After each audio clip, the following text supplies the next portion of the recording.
Hello students. Today we'll be dealing with Faiz Ahmed Fayad's poem Oh, How I Love Your Streets.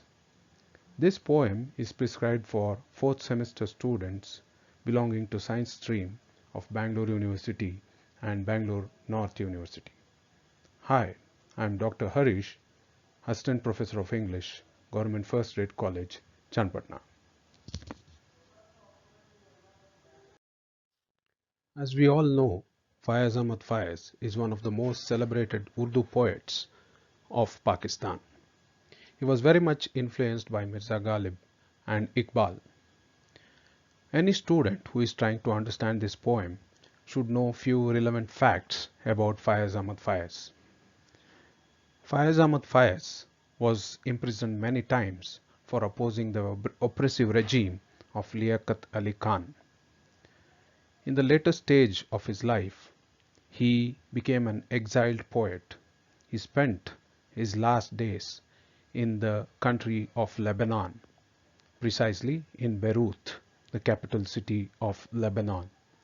He was fed up because he was largely very frequently monitored by the military regime of Zia-ul Haq.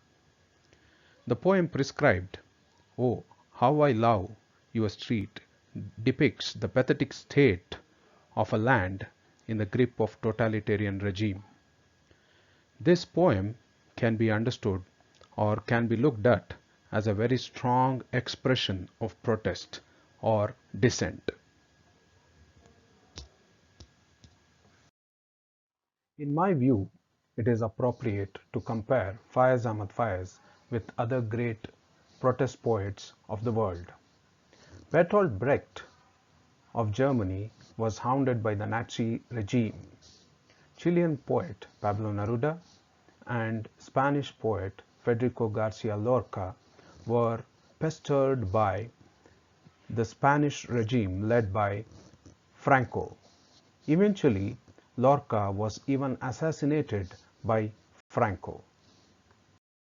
Continued, we can also look at other great protest poets like Anna Akhmatov of Russia, who wrote extensively about Stalin's regime. We can also look at Maya Angelou's poem against oppression on the base of race. Langston Hughes is also an American poet whom the students should look, as he opposed and protested against the prevalent racism in America. Students will also be benefited if they have a look at Yehuda Amichai of Israel, who wrote extensively and prolifically about the Israeli and Palestine conflict. One of the most revered and first protest poets in my view is William Blake, who protested against the cruel treatment of common man and laborers during the Industrial Revolution and colonization. We are all familiar with the great dictators of this century. Here are few dictators. The first one is Benito Mussolini of Italy, who was famous for his ideology of fascism. Adolf Hitler of Germany was known for his Nazism. Both unleashed terror unheard of until then. Adolf Hitler was famous for Holocaust and concentration camps. Few concentration to name are Auschwitz and Buchenwald. Equally devilish was Russian dictator Joseph Stalin. His Siberian camps are infamous for the tortures and inhuman treatment which he unleashed against his own Russian people. In the recent days, one can think of Cambodian dictator Pol Pot and Ugandan dictator Idi Amin when we talk of dictators. Both of them were famous for genocide. They massacred people on a large scale. In the modern era, there is nothing as such called dictatorship. We see dawn of a new kind of government called as totalitarian regime or totalitarianism. In this totalitarianism, there is a single ruler who holds the entire nation at in his grips. He permeates all the spheres of life of a common man. He intervenes, his regulations, his amendments are always affecting the people. Basically, he reshapes the society. He has a vision, and his vision is to alter the entire society according to his whims and fancies. To reshape the society, he uses modern technology and gadgets. Social media in recent times are the best example. Even mass media can also be a very good example of how modern technology is used for the purpose of propaganda. Through this modern technology, he creates a consensus among the population, which Noam Chomsky famously called as manufacturing consent. In totalitarian regimes, opposition is any form of opposition is instantly crushed. Opposition is almost forbidden in a totalitarian regime. Let me sum up few features of totalitarian regime. In a totalitarian regime, there is a single powerful leader who is a cult figure. He has a very massive following and is often considered as a savior. He possesses or he spreads a radical ideology which is often single and absolute. There is a mass mobilization of the entire population. Most of the population is indoctrinated. Hate speech is very rampant, often targeting a particular community. Mass surveillance is the order of the day. Supervision of population is on a large scale. State mechanism and mass media is pressed into service for the sake of totalitarian regime. As against to the federal control system, centralized control is often at work.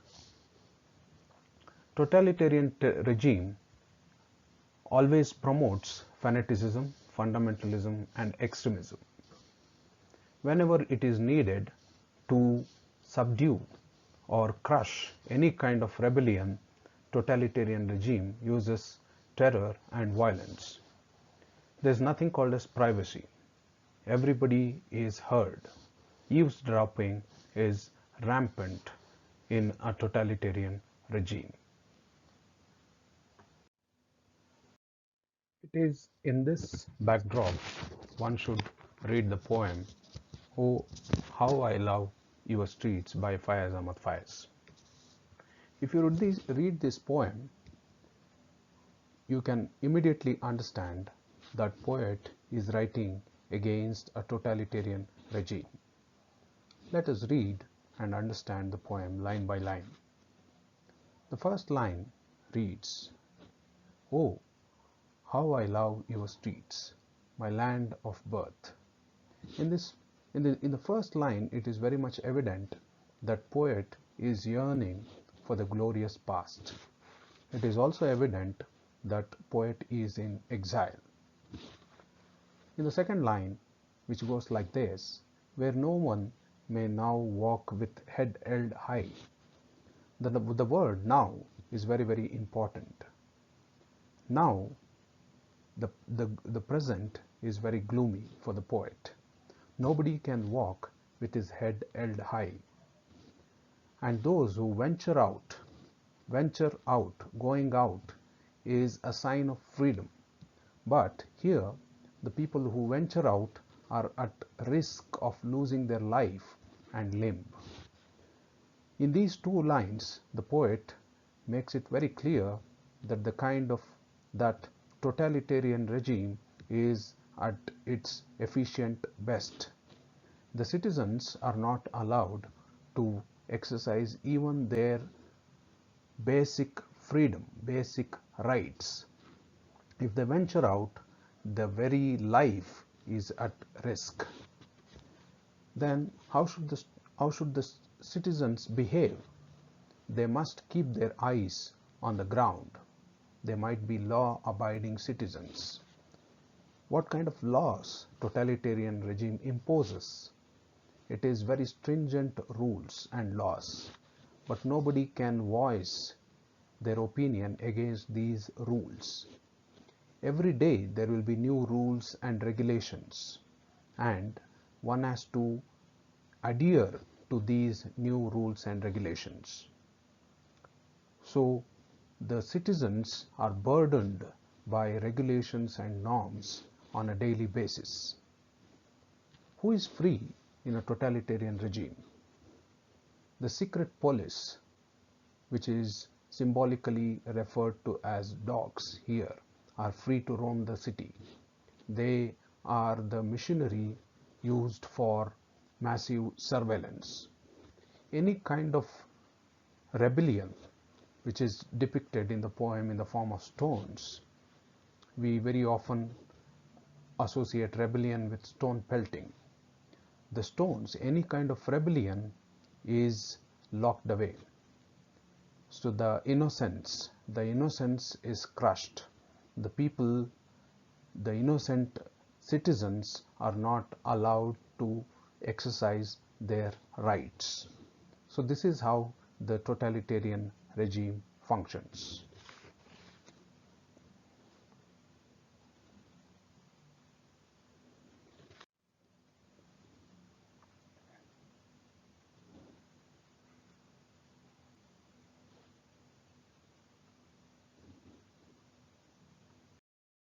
Further, Faiz says that the oppressors in a totalitarian regime don't need any excuse to persecute people.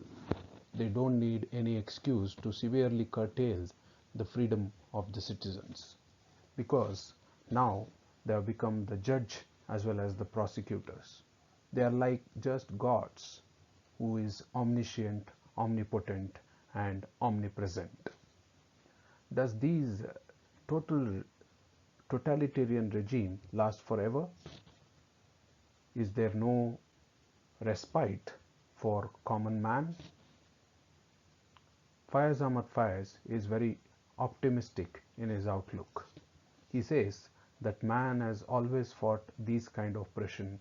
If you see in the pages of history, oppressors, the ways of the oppressors and the functioning of the oppressors, their style has not changed, nor the, the nor there is a change in the rebellion as well. We have always fought back against the totalitarian regime. He is very optimistic.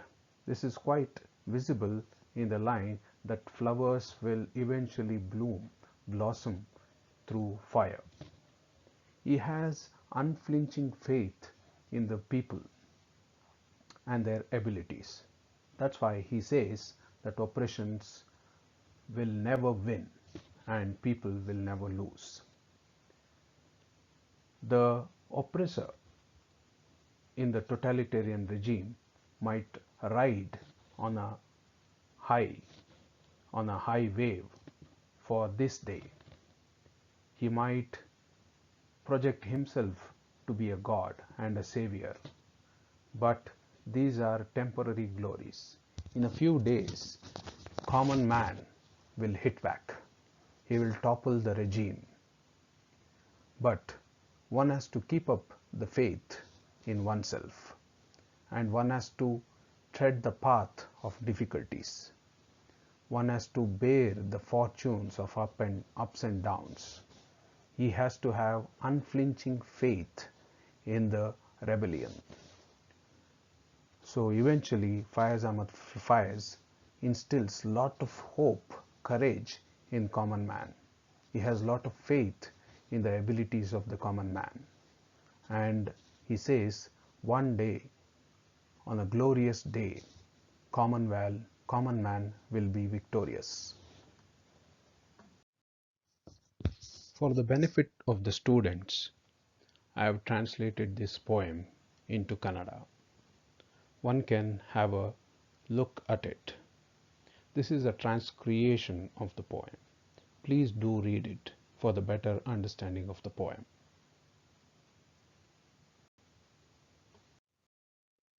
This is the later part of the poem.